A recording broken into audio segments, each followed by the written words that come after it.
Right, a little bit more follow-up on this issue about the solder on PCB tracks.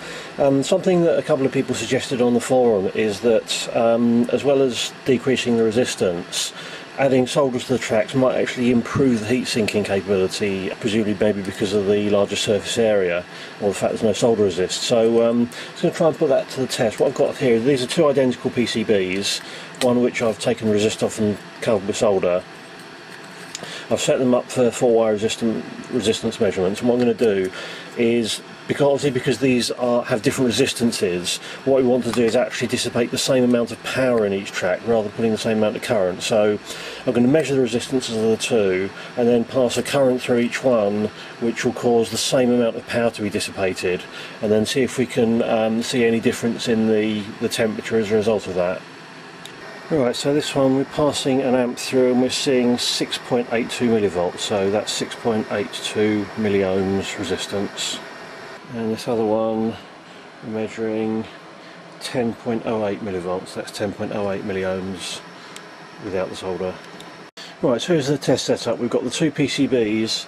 I've put them 4 side away because the different surface colours, because of the solder, means they're going to have different emissivities. So by looking at the back side, we've got a consistent emissivity, so we can get an idea of the temperature from the using the thermal imaging camera.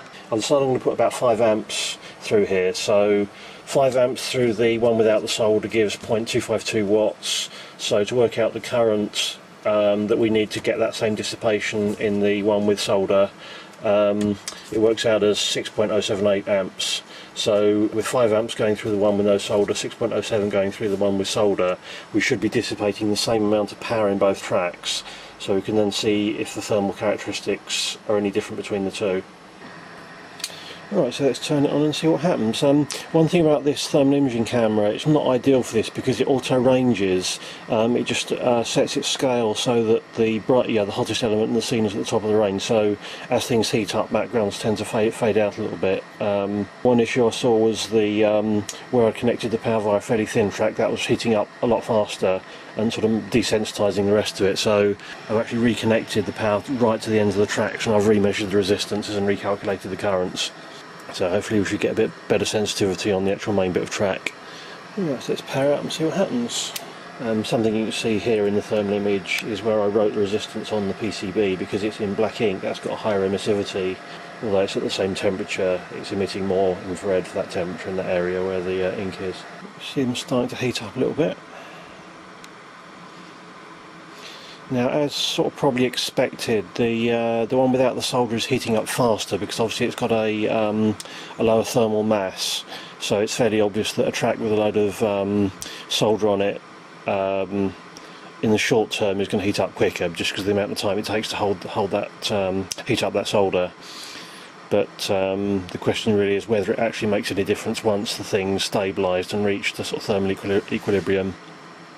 So that might take a little while. Probably the best way to tell that is just to wait until the voltage across the track is stabilised, because that's going to be dependent on temperature. So when that has stopped changing, then it's probably fairly reasonable to assume that the things in sort of thermal equilibrium, so the heat going in is being balanced by convection and radiation cooling it. Right, this seems to have stabilised, because obviously there will be a slight resistance change at a high temperature. I just remeasured the resistances and recalculated the current, adjusted the current slightly to make sure that we were dissipating the same power at this temperature.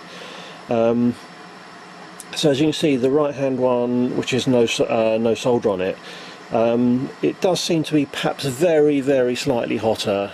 It's hard to know the actual sort of quantitative figure, so I can't measure the temperature accurately enough, but certainly compared to the difference in resistance, I think this effect is going to be pretty marginal. There probably is some effect, but compared to the change in resistance, I don't think it's really all that significant.